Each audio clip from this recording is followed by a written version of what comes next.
San Marcos capítulo 10. Jesús partió de aquel lugar y se fue a la región de Judea y al otro lado del Jordán. Otra vez se le reunieron las multitudes, y como era su costumbre, les enseñaba. En eso, unos fariseos se le acercaron y para ponerlo a prueba le preguntaron: ¿Está permitido que un hombre se divorcie de su esposa? ¿Qué les mandó Moisés? Replicó Jesús: Moisés permitió que un hombre le escribiera un certificado de divorcio y la despidiera. Contestaron ellos: Esa ley la escribió Moisés para ustedes por lo obstinados que son. Aclaró Jesús: Pero al principio de la creación, Dios los hizo hombre y mujer. Por eso dejará el hombre a su padre y a su madre y se unirá a su esposa, y los dos llegarán a ser un solo cuerpo. Así que ya no son dos, sino uno solo. Por tanto, lo que Dios ha unido, que no lo separe el hombre. Vueltos a casa, los discípulos le preguntaron a Jesús sobre este asunto. El que se divorcia de su esposa y se casa con otra, comete adulterio contra la primera. Respondió: Y si la mujer se divorcia de su esposo y se casa con otro, comete adulterio. Empezaron a llevarle niños a Jesús para que los tocara, pero los discípulos reprendían a quienes los llevaban. Cuando Jesús se dio cuenta, se indignó y les dijo: Dejen que los niños vengan a mí, y no se lo impidan, porque el reino de Dios es de quienes son como ellos. Les aseguro que el que no reciba el reino de Dios como un niño, de ninguna manera entrará en él. Y después de abrazarlos, los bendecía poniendo las manos sobre ellos. Cuando Jesús estaba ya para irse, un hombre llegó corriendo y se postró delante de él.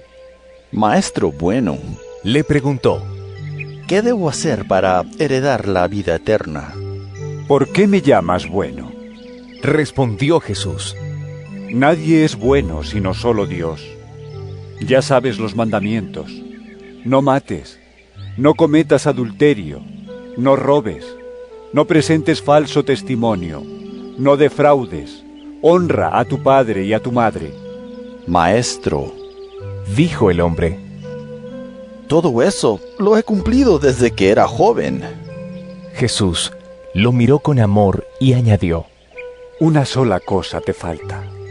Anda, vende todo lo que tienes y dáselo a los pobres, y tendrás tesoro en el cielo. Luego ven y sígueme. Al oír esto, el hombre se desanimó y se fue triste porque tenía muchas riquezas. Jesús miró alrededor y les comentó a sus discípulos: Qué difícil es para los ricos entrar en el reino de Dios. Los discípulos se asombraron de sus palabras.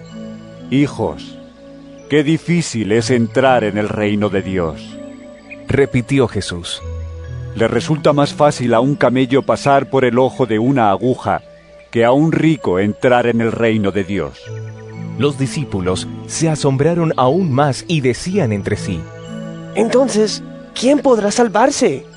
Para los hombres es imposible, aclaró Jesús, mirándolos fijamente. pero no para Dios.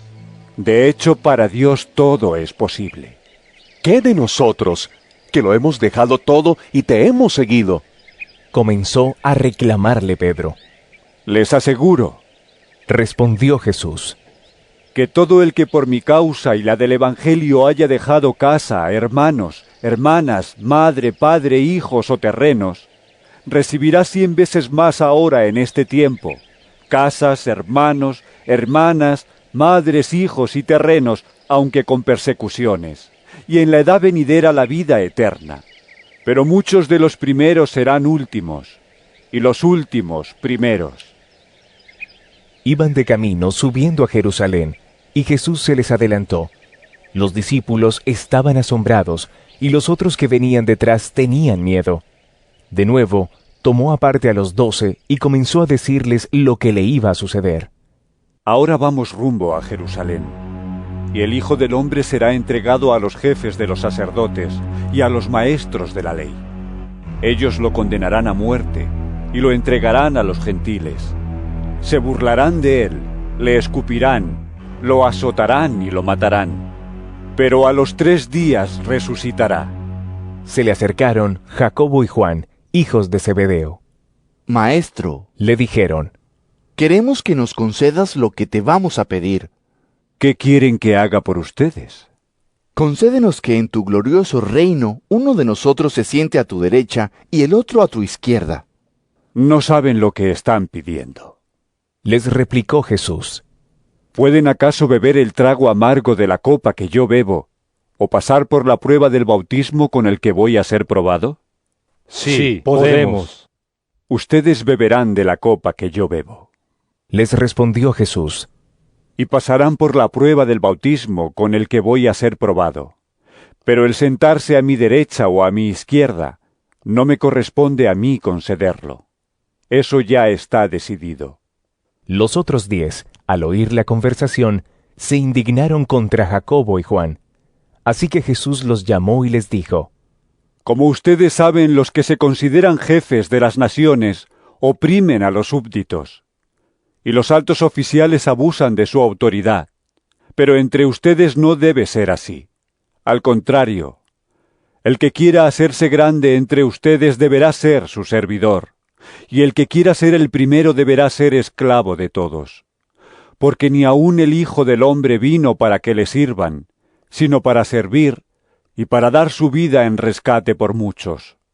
Después llegaron a Jericó.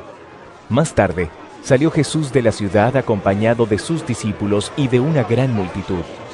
Un mendigo ciego, llamado Bartimeo, el hijo de Timeo, estaba sentado junto al camino.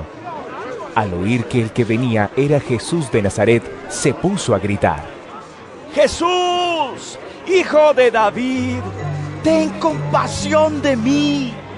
Muchos lo reprendían para que se callara, pero él se puso a gritar aún más: ¡Hijo de David, ten compasión de mí! Jesús se detuvo y dijo: Llámenlo. Así que llamaron al ciego. ¡Ánimo! ¡Levántate! ¡Te llama! Él, arrojando la capa, dio un salto y se acercó a Jesús. ¿Qué quieres que haga por ti? Le preguntó. Rabí, quiero ver. Respondió el ciego. Puedes irte. Le dijo Jesús. Tu fe te ha sanado. Al momento, recobró la vista y empezó a seguir a Jesús por el camino.